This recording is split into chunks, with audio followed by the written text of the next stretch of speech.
ভারতীয় হাইকমিশনারকে আবারও তলব করে উদ্বেগ জানালো বাংলাদেশ। ৯ দিনের ব্যবধানে মঙ্গলবার দ্বিতীয়বারের মতো পররাষ্ট্র মন্ত্রণালয়ে হাজির হলেন ভারতের দূত।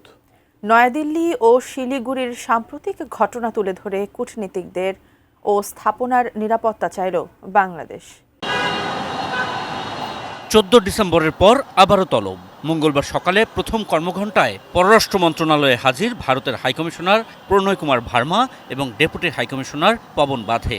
ভারত জুড়ে বিক্ষোভের নামে বাংলাদেশের হাইকমিশন সহ কূটনৈতিক মিশনগুলোর সামনে ভীতিকর পরিস্থিতি তৈরি করা হচ্ছে। ভারতীয় হাইকমিশনারের কাছে এসব তুলে ধরে উদ্বেগের কথা জানায় বাংলাদেশ।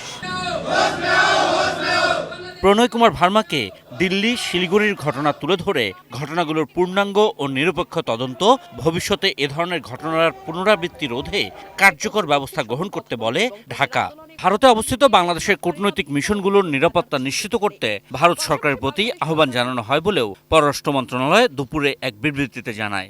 সব মশার বিরুদ্ধে সুরক্ষা দিতে এলো বসুন্ধরা এক্সট্রিম অ্যারোসল, মশার বিরুদ্ধে এক্সট্রিম সুরক্ষা। গতকাল যেমন প্রতিবাদ হয়েছে, আজকেও তেমন প্রতিবাদ হয়েছে। এটা জেনেই সেই প্রেক্ষিতেই আজকে এই তলবের ঘটনা ঘটে এবং সেখানে গভীর উদ্বেগ প্রকাশ করা হয় এবং তারা আমাদেরকে আশ্বস্ত করেছেন যে এরকম তারা যথাযথ পদক্ষেপ নেবেন।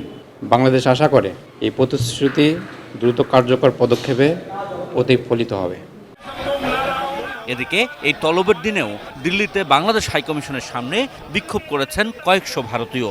বিশ্ব হিন্দু পরিষদ এবং বজরঙ্গী দলের ব্যানারে বিক্ষোভকারীরা পুলিশের প্রথম নিরাপত্তা ব্যারিকেড ভেঙে হাইকমিশনের কয়েকশো মিটার দূরে বিক্ষোভ করে।